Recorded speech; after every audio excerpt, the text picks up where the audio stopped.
Você estava entendendo o que você estava louvando? Porque o encontro do noivo com a igreja é muito lindo. Santo para sempre também é lindo. Mas Deus quer falar algo conosco, aonde está escrito em Mateus. É um texto bem conhecido, Mateus, capítulo de número 16. Vamos no versículo de número 13. 16, 13.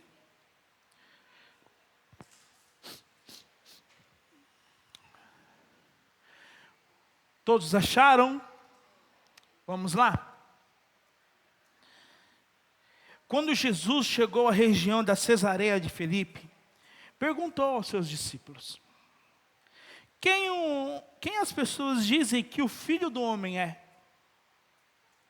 Eles responderam: alguns dizem que o Senhor é João Batista, outros dizem que é Elias, e outros ainda que é Jeremias ou um dos profetas. E vocês? Perguntou Jesus. Quem vocês dizem que eu sou? Veja que interessante. A pergunta que Jesus fez há muitos e muitos e muitos e muitos anos, ainda se repercute dentro da igreja. E vocês? Quem dizem que eu sou?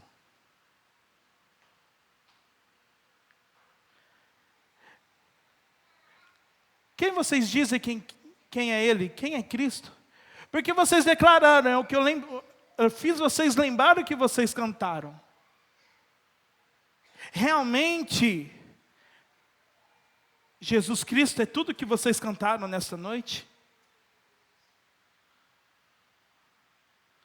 Ou vocês cantaram por cantar? Porque existe isso, cantar por cantar. Cantar por emoção. Mas Jesus, Ele quer saber algo da igreja. Isso não é de Mariporã, de Terra Preta, não, é da igreja de Cristo.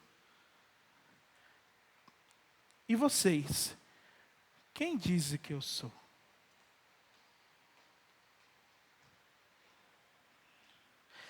E por que Jesus faz essa pergunta primeiro? Veja interessante. No versículo 13. Quando Jesus chegou à região... Que região? Que região? Fui dormir hoje à tarde. Depois do almoço. Né, tia? Depois daquele peixe, né, Flávia? Aquele peixe tirou. Que... Só foi peixe só na casa da tia Linda. Fui para casa dormir. E quando eu acordei igual o pastor Ademar de Campos. O pastor Ademar de Campos acorda com louvor. Eu acordei com a pregação. Jesus está numa região onde, historicamente, a maioria da população é gentil. Aonde tem diversidade cultural e religiosa. Onde a cidade tem um centro de adoração pagã, especialmente ao Deus Pan. Eu fui pesquisar tudo isso aí. Com santuários e templos. Mas por que Jesus fez logo naquela cidade? Tinha tanto lugar para Jesus perguntar e vocês, o que dizem que eu sou? Existia tanto lugar para acontecer. Glória a Deus, não fui eu não. Tinha tanto lugar para Jesus fazer essa pergunta, mas Ele quis fazer a pergunta aonde a idolatria estava imperando. Aí eu acordei o seguinte, e eu sei que foi o Espírito Santo, porque eu fiquei remoendo isso. Jesus faz perguntas para nós, em terrenos que é onde a gente passa, é muito difícil de responder. Às vezes a gente está passando no deserto. E Jesus, ele fala essa pergunta para nós. E aí, quem diz que eu sou para você? Muitas das vezes a gente está passando pela provação, pelas tempestades da vida, e Jesus chega nessa pergunta: e vocês, o que dizem que eu sou?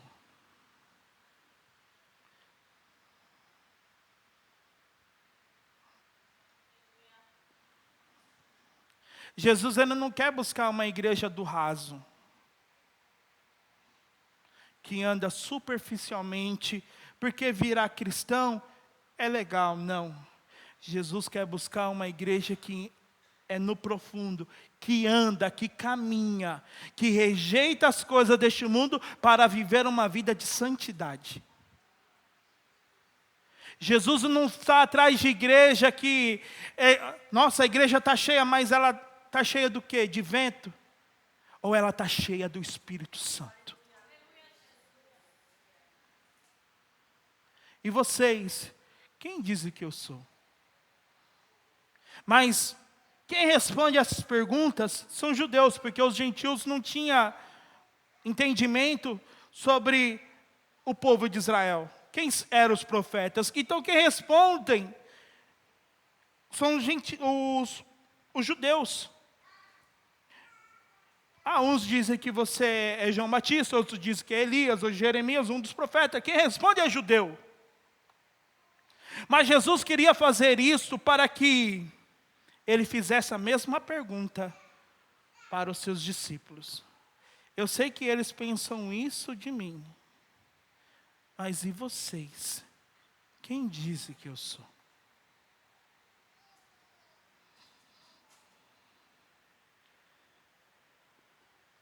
Quem é Jesus para você?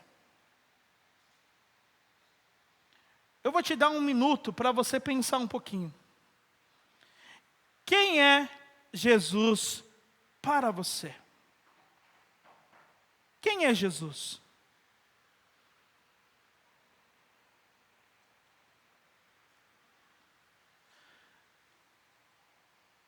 As circunstâncias da vida, meus irmãos,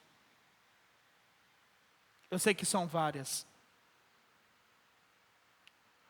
Quantos passam luta aqui? Levanta a mão. É mais fácil perguntar quem não passa, porque todos nós passamos. Mas muitas das vezes, diante das aflições da vida, das circunstâncias da vida, esquecemos quem é Jesus.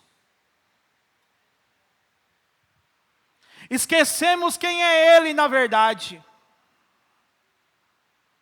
Conhecemos Deus só de ouvir falar.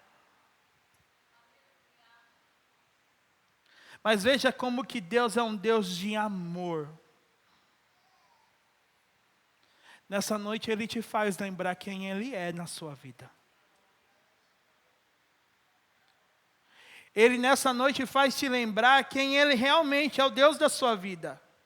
Que Ele é o único Deus que você precisa adorá-lo. Mas Dodô, aqui só tem crente.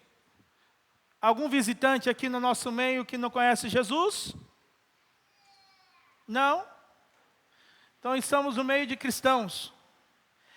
Mas mesmo assim, diante de tudo isso, muitas das vezes nós perdemos o foco.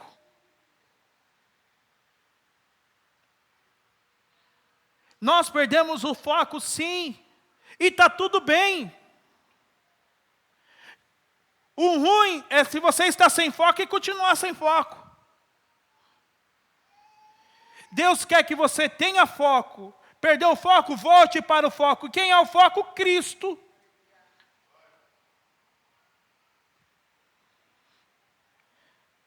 Dodô, a situação está tão difícil que eu acho que Deus, Ele não me vê. Eu acho que A situação está tão... Deus fechou os olhos para a minha situação. Você está na mesma situação de Agar. Agar sai fugida de Sara. E vai para onde? Para o deserto. É longe. Ela saiu fugida. Achando que ela não estava sendo assistida por Deus. Mas em Gênesis 16, 13, Agar, o anjo vai visitar e conversa com Agar. E Agar fala. Então Agar passou a usar outro nome para se referir ao Senhor, que havia falado com ela, e chamou-o de: Tu és o Deus que me vê, pois tenho dito aqui e eu vi aquele que me vê. Diante da sua situação, diante da sua adversidade, Deus está olhando. Ele não está com os olhos fechados, Ele está te assistindo. Então descanse.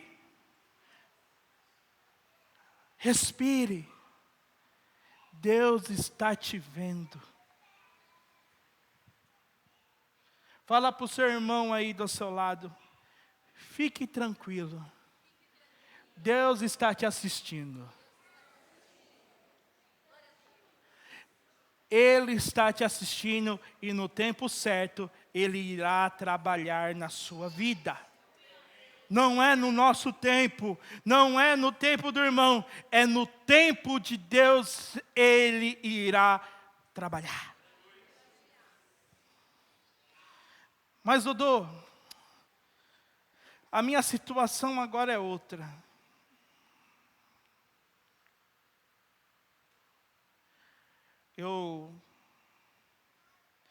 As situações deixaram de eu crer e acreditar que Ele é o Deus que provê. Estamos vivendo numa situação econômica, meus irmãos, não muito fácil. Isso é claro. Mas veja só. Abraão subiu no monte com seu filho Isaac. Isaac olha: Pai, temos tudo aqui para fazer o holocausto. Só falta um detalhe principal. Qual é, filho? O cordeiro. Fique tranquilo. Deus. E no final de tudo, Deus fez o quê? Deus provê todas as coisas, meus irmãos. Enche o peito de ar e estufe ele. Deus é um Deus que provê. Você não está sozinho. Deus é um Deus que provê. Para os filhos que confiam e acreditam que Ele provê. Ele irá prover na sua vida. Eu só tenho que fazer uma coisa: é se render aos seus pés dele e deixar de usar os meus recursos, a força dos meus braços, porque Ele irá prover.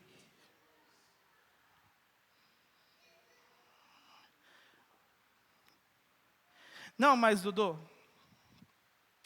é diferente agora.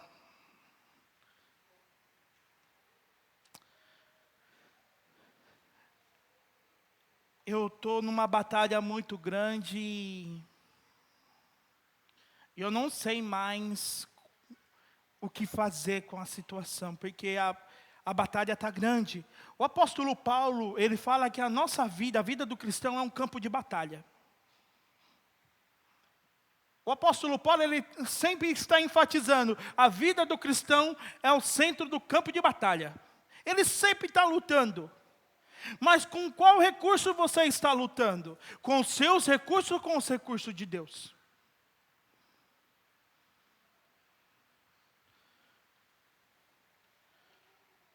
Ele é um Deus que batalha as nossas pelejas. Olha o que ele diz em 2 Crônicas 20:15. Aqueles que quiserem acompanhar. Ele disse: escute-me todos vocês, povo de Judá e de Jerusalém. Escute, ó rei Josafá. Assim diz o Senhor: não tenha medo. Não fique desanimado por causa desse exército imenso. Pois a batalha não é sua, mas de Deus.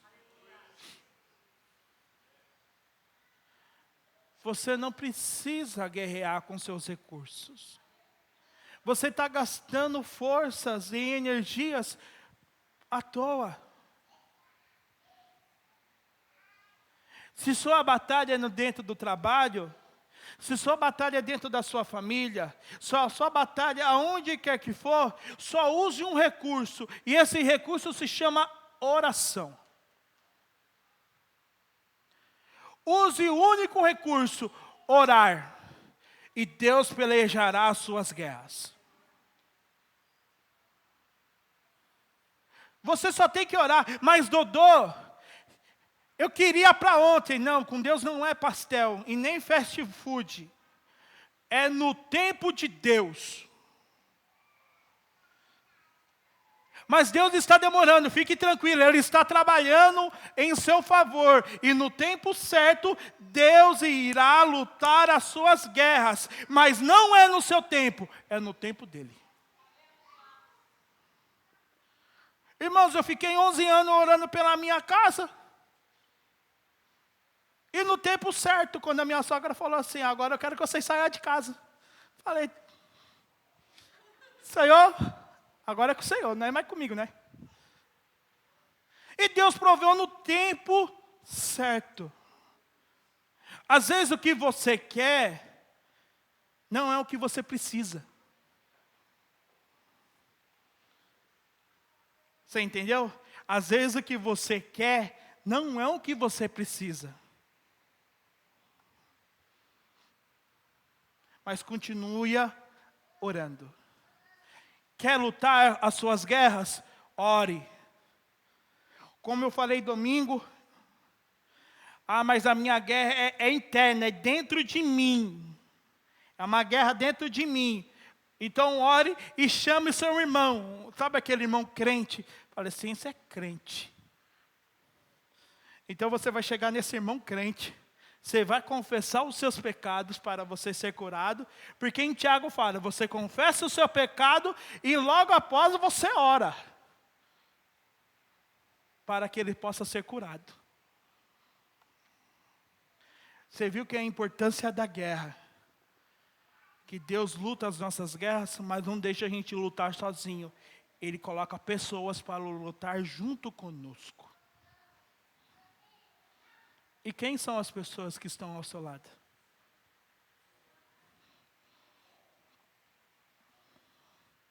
Mas Dodô, eu não me sinto amado. É a grande parte de muita gente. Eles não se sentem amados. Mas o amor de Deus, ele nos constrange de uma tal maneira, de uma tal forma, meus irmãos. Porque o que Romanos diz, em Romanos 5:8, ele diz: mas Deus nos prova seu grande amor. Ao enviar Cristo para morrer por nós, quando ainda éramos,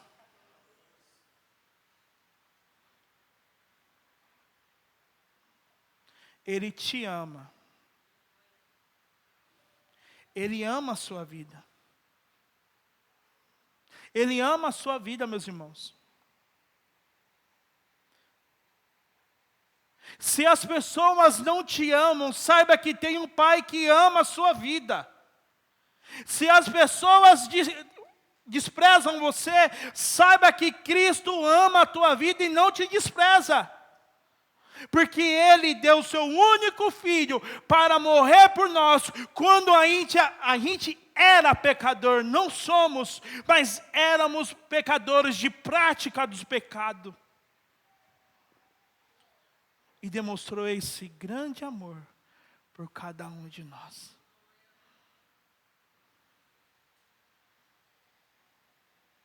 Ele ama a sua vida. Ele cuida de você. Ele nunca te deixou.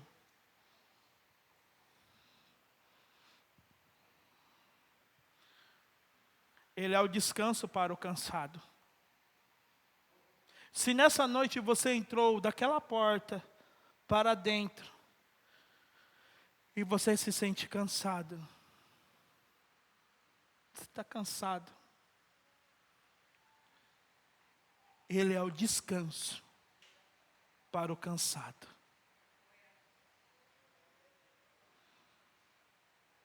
Mateus 11:28 diz: venham a mim todos que estáis cansados e sobrecarregados, e eu lhes darei descanso.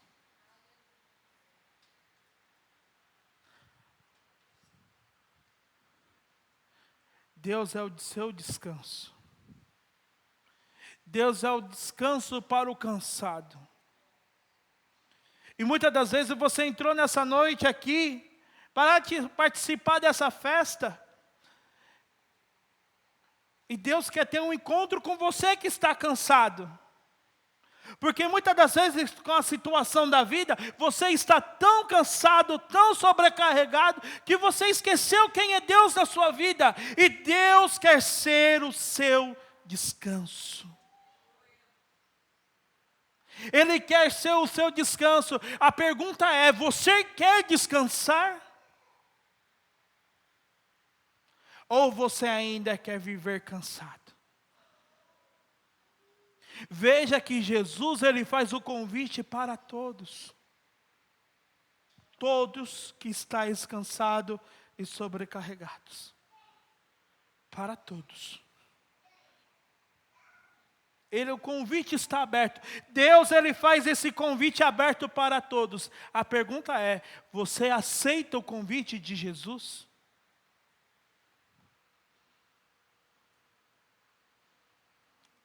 Eu sei que muitas das vezes as aflições da vida faz com que a gente se torne cansados e sobrecarregados e esquecemos quem realmente é o nosso Deus. E Deus é aquele que vai aliviar o seu cansaço nesta noite, porque se você se entregar para Ele e falar: Senhor, eu quero largar esse fardo, eu quero deixar esse fardo, Ele é o seu descanso.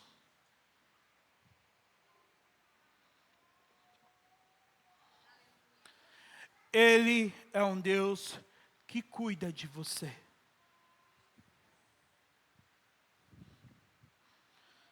Vivemos num tempo onde muitas das vezes estamos ansiosos. Vivemos tempos de ansiedade.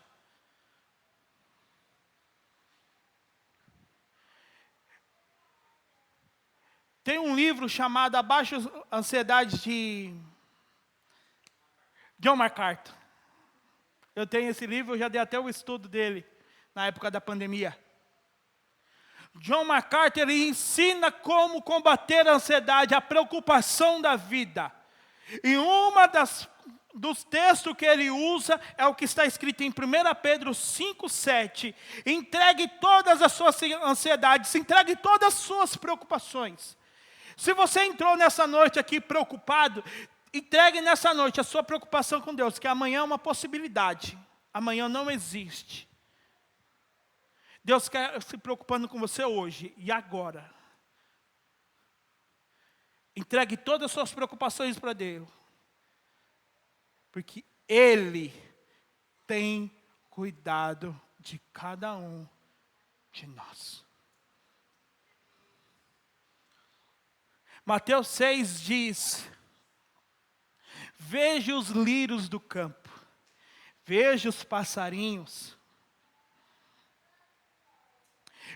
É interessante, meus irmãos, que muitas das vezes nós queremos cuidar de nós mesmos e fracassamos. Sabia? Quando nós queremos cuidar de nós mesmos, nós fracassamos e ficamos frustrados. Mas quando a gente fala, Deus, eu quero que o Senhor cuide da minha vida. Eu quero que o Senhor cuide da minha família. Eu quero entregar a Ti todo o cuidado da minha casa, todo o cuidado da minha família, do meu trabalho, das minhas finanças, tudo ao Senhor. Porque eu sei que o Senhor vai cuidar de mim. E aquelas pessoas que fazem isso, elas são pessoas abençoadas. Elas podem estar caindo no mundo, ela está tranquila. O que está acontecendo? Deus está cuidando de mim. Irmãos, quantas vezes eu chegava em casa e falei assim, a igreja vai fechar. Agora o povo foi embora, a igreja está vazia, não vai ter recurso, a igreja vai fechar. A gente não vai ter mais ninguém. Aí o pastor Joel Estevanato vai vir, não tem recurso, faz o quê? Fecha. Mas em todo o tempo, Deus cuidou da igreja de Mariporã. Deus está cuidando da igreja de Terra Preta. Pessoal de Terra Preta, parabéns.